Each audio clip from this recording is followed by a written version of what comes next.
chers internautes, à la suite de vos nombreuses interrogations publiées sur les forums au sujet de l'ataxie cérébelleuse, nous avons décidé de consacrer notre capsule santé du jour à répondre à vos questions. Débutons maintenant avec une première question du public. Avant de débuter, il est important de savoir que l'ataxie n'est pas une maladie spécifique, mais plutôt un symptôme qui agit sur le corps humain. En effet, l'ataxie fait référence aux problèmes de coordination. C'est le cervelet qui est affecté lors de l'ataxie. Avant d'expliquer les lésions qui y sont associées, commençons par un bref aperçu de ce qu'est le cervelet. Le cervelet se situe dans la partie inférieure du cerveau, derrière le tronc cérébral. Le tissu nerveux du cervelet se divise en parties distinctes. En périphérie, on note la présence de substances grises qui est fortement repliée sur elle-même, formant le cortex cérébelleux. Dans la partie profonde, on parle de substances blanches. Celle-ci contient les fibres nerveuses myélinisées. À l'intérieur de cette substance blanche, il y a 4 noyaux composés de matière grise de chaque côté de la ligne médiane. Les cellules de Purkinje, situées dans le cervelet, sont des neurones qui ont un rôle cérébelleux très important. Elles sont les cellules efférentes du cervelet. Leurs arborisations dendritiques sont situées dans la couche externe et les corps cellulaires se situent dans la couche moyenne du cervelet. Pour ce qui est de la couche interne, c'est les axones des cellules de Purkinje qui y sont présentes. La cellule de Purkinje est la seule cellule efférente du cervelet et est en contact avec plus de 2000 neurones. Ces dendrites sont très ramifiés, ce qui permet de très nombreuses synapses. On les nomme cellules efférentes inhibitrices car elles envoient un signal inhibiteur sur les noyaux du cervelet et les noyaux vestibulaires.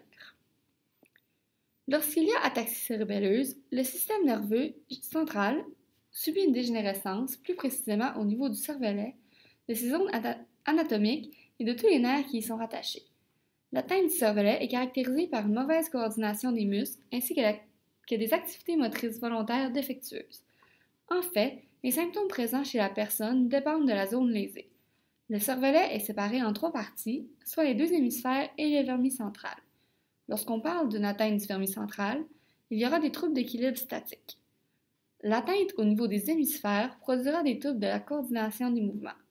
Pour ce qui est du mouvement involontaire des yeux, celui-ci est dû à une lésion postérieure du cervelet. L'inactivité musculaire touche une grande majorité des parties du corps et de ses actions, soit les membres supérieurs et inférieurs, le tronc, le cou, la totalité de la main, la parole et bien plus encore. Elle a également un effet sur la marche puisque l'ataxie empêche d'accomplir des tâches automatiques de la vie quotidienne. À titre d'exemple, un manque d'équilibre peut être observé dans toute position pouvant être adoptée par une personne. Certaines régions spécifiques du système nerveux central ne fonctionnent plus normalement, ce qui crée un problème au niveau de la réception, de la transmission, ainsi qu'au niveau du traitement des informations. Dans certains cas, une lésion peut être observée dans la moelle épinière, venant alors stopper le traitement des données voulant se rendre au cerveau. Ces dernières créent une dégénérescence des cellules nerveuses, ce qui signifie qu'elles peuvent mourir et cesser complètement de fonctionner.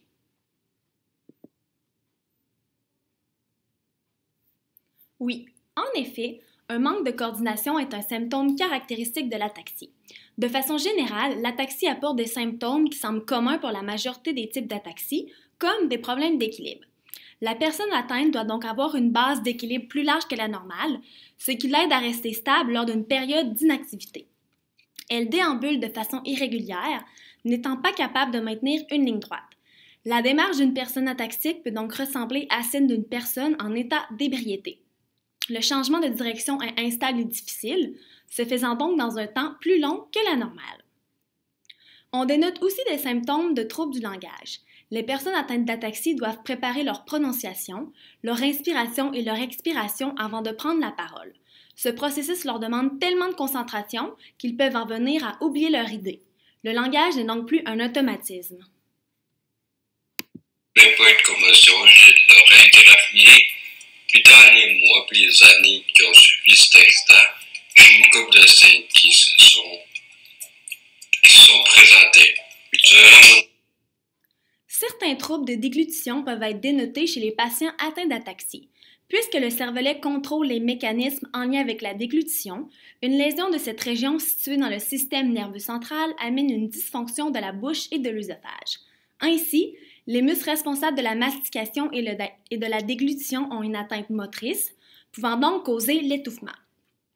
Les personnes ataxiques ont aussi une faiblesse au niveau du diaphragme. Étant donné que celui-ci est le principal muscle de la respiration, Cette dernière est plus difficile, menant jusqu'à l'essoufflement dans des patrons aussi simples que marcher, respirer et discuter avec autrui. Le cervelet ne remplit pas son rôle de pondérer les fonctions simultanément, d'où l'origine des troubles respiratoires. D'autres symptômes peuvent être observés, soit les spasmes musculaires ainsi que les troubles de mouvement oculaire par les saccades ou les tremblements de l'œil.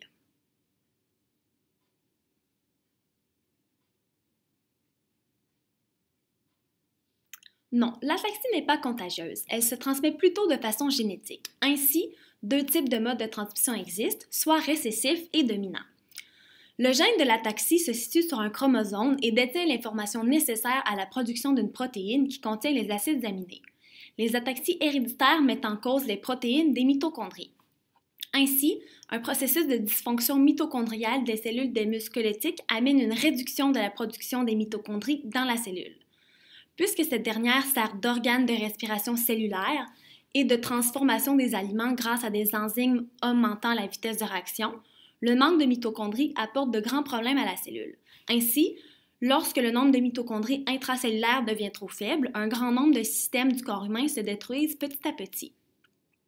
Pour le mode de transmission autosomique récessif, le gène en question se situe sur un autosome et la présence de deux allèles atteints de la maladie manifeste cette dernière.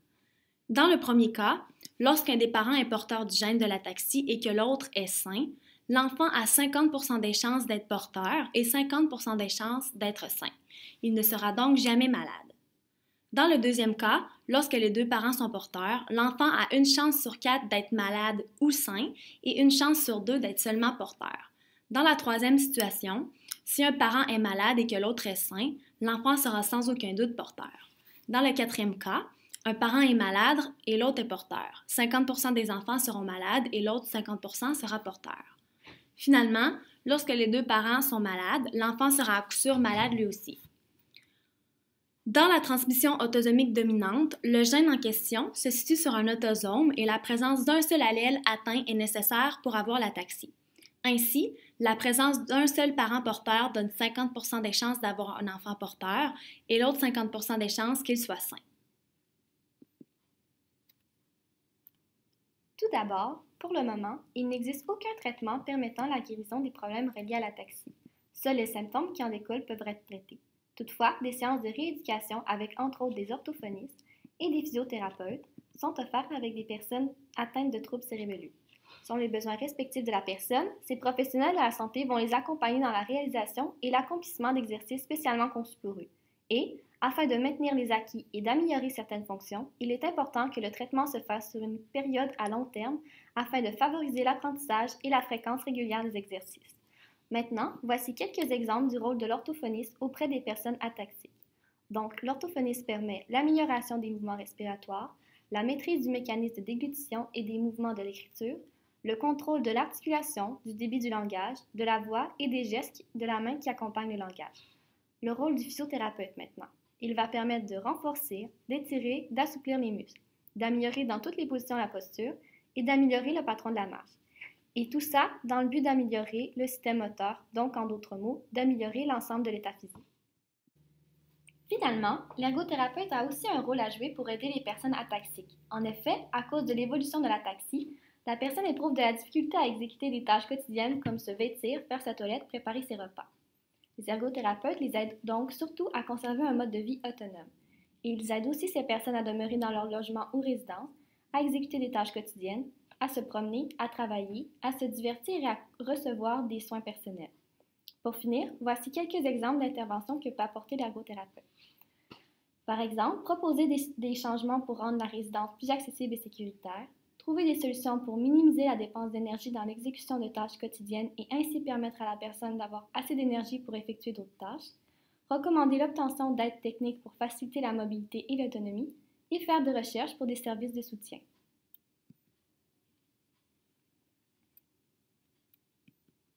Il est important de savoir qu'il existe d'autres types d'ataxie.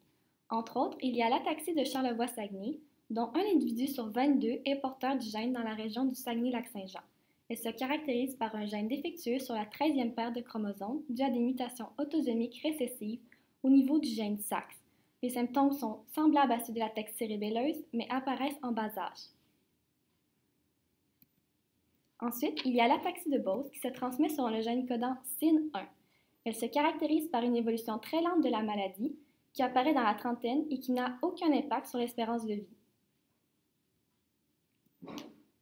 Pour conclure, il y a aussi l'ataxie de Friedreich.